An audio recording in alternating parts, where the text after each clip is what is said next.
suffer for what he did to me. I will make this whole planet suffer!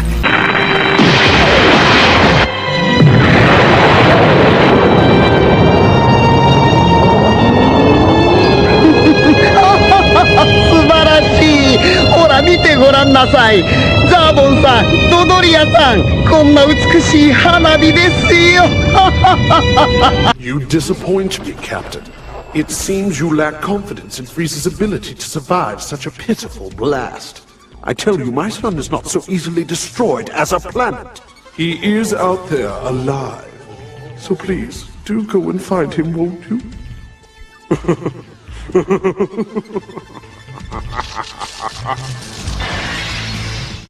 Hey guys, it's Poohead189, and today we're going to be discussing Frieza, his family or clan, and the alien race they are a part of.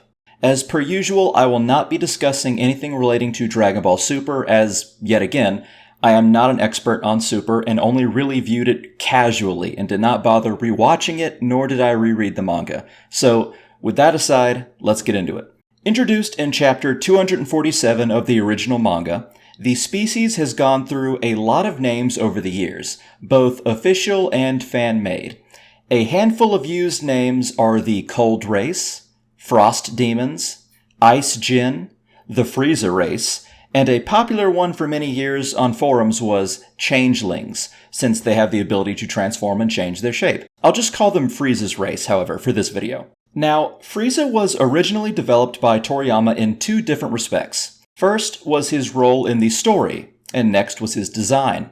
For his role, Toriyama had written the defeat of the Saiyans by the hands of Goku and his friends, the Saiyans meaning Raditz, Nappa, and Vegeta, and so Toriyama at the time thought the Earth was now too small for the heroes, and he set them out into the wider universe, and he wanted to develop the worst kind of person to fight. And as it so happened, he was developing this story during the late 80s economic bubble, or Japan's economic bubble, whose biggest concern was real estate. And so he took that idea and made Frieza the worst scum of the universe, which, to Toriyama, was a land shark, or a shady person who makes a huge amount of money buying and selling land. Which was the crucible for Saiyans and Frieza's army being planet brokers, conquering a planet, clearing out the inhabitants, and selling it to the highest bidder. Now, onto the second aspect of Toriyama's development for him. A little-known fact is that he designed Frieza's first form from nightmares he had as a child, and he tried to design him in the way his childhood self would be horrified of. Also, I heard he was imagining a refrigerator when making him as well, but I don't know how accurate that is, but that might explain the name Frieza, at least. But this is a video on the entirety of his race or species, not just Frieza, so let's dig into that. To start off, speaking on Frieza's race or species is a bit of a complicated topic, mostly because 1, we only really ever see Frieza and his family, and 2, Frieza and his family are all mutants, as stated by Akira Toriyama. Well, okay, Akira Toriyama calls Frieza and King Cold mutants, but if we're adding Cooler, and it's extremely likely he is a mutant as well. And Frieza potentially also has a mother, although it's very likely she wasn't a mutant, yet she was still somehow strong enough to harm him as a child. But anyway, I bring up the fact they are mutants because it makes it hard for us to really know what the average member of their race or species is like. Now, I'll talk more about this when I do a breakdown of the members of the Frieza Force, but in Dragon Ball, a mutant is specifically a member of a species that has a mutation that skyrockets their power far above normal. For example, each member of the Ginyu Force is a mutant, and it's likely Zarbon and Dodoria and Kui are as well. Now, not all powerful aliens are mutants. The Saiyans and Namekians naturally have a high battle power, and both of them can increase their strength through Zenkais with the Saiyans and their mystic training techniques with the Namekians. Vegeta, with a high battle power of 18,000 when introduced, is not a mutant. He's just an exceptionally powerful Saiyan. However, if we were to take, say, Z Broly, who was born with a power level of 10,000, one can definitely call him a mutant. Even for a Saiyan, that is simply beyond the scope of what one could hope to get without some form of mutation, at least at that stage in life. However, Since we really don't see any members of a certain species with both a normal member and a mutant member, at least canonically, we have no idea how they might differ in terms of appearance and ability. So while a mutant might just have a weird mutation that shoots their power level up, we don't know if it causes anything else. So Frieza and King Cold could potentially look or have abilities that no one else in their species has. Though I do think it's implied that's not true, because Chilled was a member of their species that was not a mutant, and he did not look too dissimilar to the Cold family. And yes, I am aware the episode of Bardock was not canon, technically, but Toriyama himself did design Chilled, so it's the best source we have on a non-mutated member of their race. In fact, while both the OVA with Bardock and the Cooler movies are technically non-canon, since both Lord Chilled and Cooler were directly designed by Akira Toriyama, I will include them in my assessments when applicable. On that topic, let's speak transformations. Now, Frieza has 4 forms overall. Frieza's final form is his true form, and we find out retroactively that his earlier forms are actually meant to regress his power, rather than starting off in his first form and finding new forms to transform into.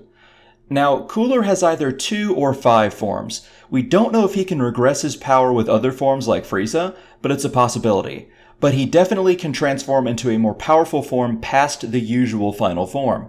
Now, the elephant in the room is King Cold. I cannot tell you how many arguments there have been on the internet on whether or not this is his usual final form, or this is his second form, as it most closely resembles Frieza's second form. We do know that Toriyama states when both he and Frieza arrive on Earth, Frieza is slightly stronger, but that could just be from the mechanical upgrade rather than Cold simply using a depowered form. But it's very hard to tell. I am not going to do a dive into that, but let's just say King Cold has the possibility to transform, since everyone else seems to be able to. Now, considering all of these different forms, you can easily see why the species is sometimes referred to as changelings. However, something very important we need to acknowledge is Lord Chilled, who evidently cannot transform into a different form, yet he looks almost exactly like first form Frieza, and intentionally made that way by Toriyama himself. And with that in mind, we can likely surmise that while Frieza and probably King Cold's normal forms are their small, sleek, and light-colored final forms, their usual species looked like Lord Chilled and Frieza's first form, which means Frieza's transformations were literally not only a regression, but a sort of devolution, where he devolved himself into his normal race's form. It's also possible that King Cold is not in his second form, but potentially in a mature version of his first form. Maybe Frieza's second form is supposed to be a mature version of it, and his first form is a more youthful version. It's hard to say, but again, if King Cold is in his first or second form, we don't know how powerful King Cold really is. For those of you who are fans of Dragon Ball Multiverse, I remember their take on it was that King Cold in his final form was equivalent to like Android 16's strength, and I think that is way too powerful for King Cold. However, it is possible he could have given Trunks a run for his money if King Cold did transform. Remember, Trunks in the manga did not give Frieza 3 chances like he did in the anime. He ended him after just a few short moves, and King Cold would know Trunks wouldn't just let him transform, so he made a gamble with Trunks' sword. Now, I need to clarify that most of this is just speculation, but it's food for thought. Now, Frieza's race or species is obviously immensely powerful. It's hard to say how strong the non-mutant members of their species are, but if Lord Chilled is anything to go by, and if my theory of Frieza's first form is correct, they are still easily stronger than any other naturally born alien species. But their power is not their only unique feature. What's scary about Frieza's race, other than their immense strength, is that without being genetically modified, cybernetically remade, or created by magic, they can survive wounds so heavy a human could never hope to match it. In fact, it goes beyond even a Namekian's ability. They can survive being cut in half without any need for medical help. They can potentially survive being cut into little pieces. The only real way to kill them is to completely obliterate them. Insanely, they are also able to survive in the vacuum of space without end.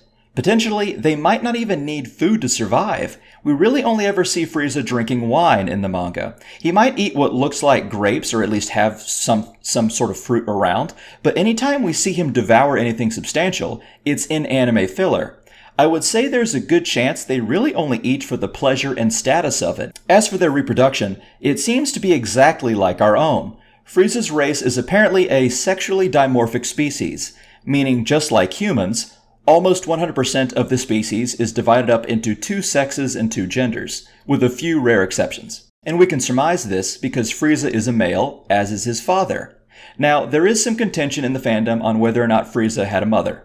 The only evidence of his parents before the introduction of King Cold was this panel, when Frieza was fighting base form Goku, citing that Goku was the first person to really hurt him in his final form since his parents.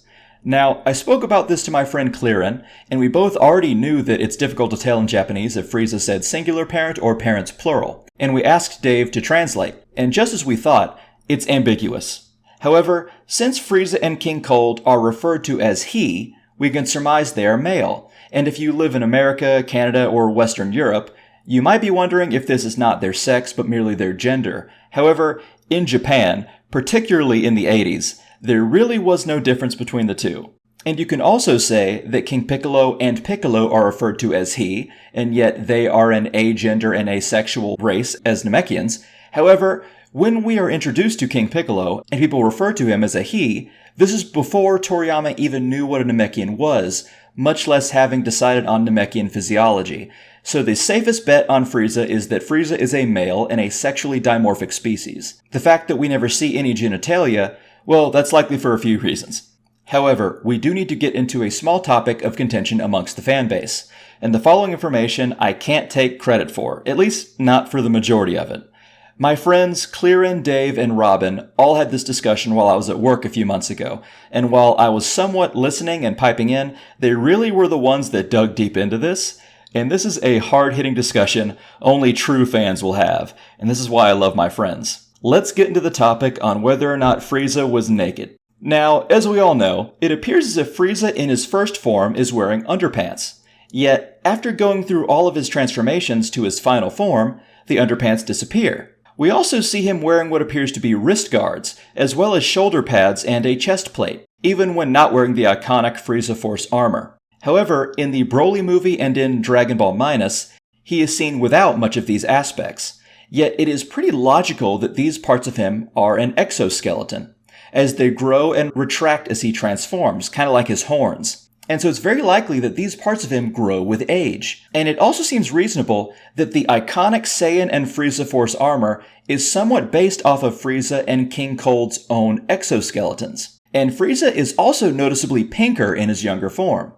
We should also note in his younger form, his arms are not lined like in the original manga, and in the full color version of the spine art of the original manga and the limited color version of the manga, his lower face and tail are bleach white.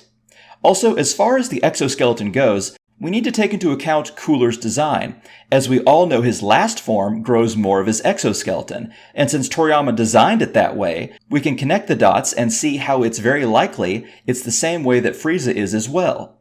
Anyway, it seems as if the, quote, underwear he is wearing is not really underwear, but a part of his anatomy, unless he has the ability to make fabric somehow, which I doubt in an organic creature. Although I will say, there is a sketch of the art for the movie ROF, where they show Frieza in a more naked design than his supposed underpants, but as that didn't really make it into the movie, we can't really take that. Although that is food for thought, and if you want to take that as meaning that he is wearing underpants the other times, you can certainly think that. But, as I'm saying, since it is probably a natural sort of looking underwear, thank fuck he has it, because if his army's armor was based off of him and King Cold, then I'm glad it looks like they're wearing underwear, so his men are sporting bottoms. But it does seem, other than the standard armor, Frieza is technically entirely naked all of the time, apparently. Which reminds me of the old joke that if Piccolo had shown up and used his clothes beam to put a tuxedo on Frieza, the Galactic Tyrant would have been defeated right then and there for not really knowing what to do with clothes. Also, it would be remiss of me to not mention Kurza, who is Frieza's son in the Neko Majin collection of one-shots Akira Toriyama made, spanning between 1999 and 2005. Kurza is Frieza's son, and if we are taking the collection as canon, since Toriyama made it, we also need to note that Kurza refers to his uncle Cooler, which adds a bit more plausibility to Cooler's own canonicity. Anyway, Kurza seems to be less evil than his father, but he is still an antagonist, and he does care for his family, like Chilled does in an episode of Bardock. I should also mention that family seems to be the one thing that the Cold family really values at all.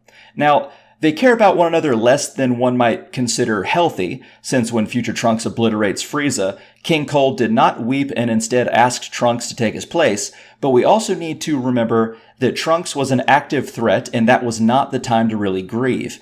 And King Cold did go through the trouble of reviving Frieza previously and saving his life with cybernetic enhancements, something he certainly would not have done for anyone else. So they might be very similar to Saiyans in a certain regard. The family unit is something they value, but it's not something they themselves will die for. Obviously, Goku and later Vegeta are exceptions to this, but I'm speaking in general terms. Alright guys, that about wraps up the video. There wasn't too much information on Frieza's species, but I did what I can. Before I go, I want to do a small bit of advertising here, and I want you guys to help me help out a friend.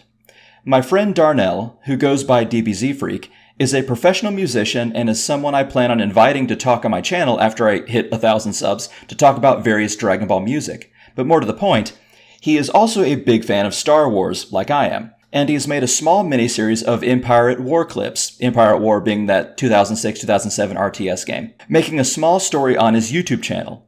And so instead of a Patreon page, I'm going to do this. I will put a link in the description for Darnell's Star Wars miniseries. What I want you to do is to go to one of his episodes, comment and like it to help him in the algorithm because the algorithm sucks ass. And I want you to screenshot both the comment and the like, and to send the screenshot to me on my Twitter, which is also in the description.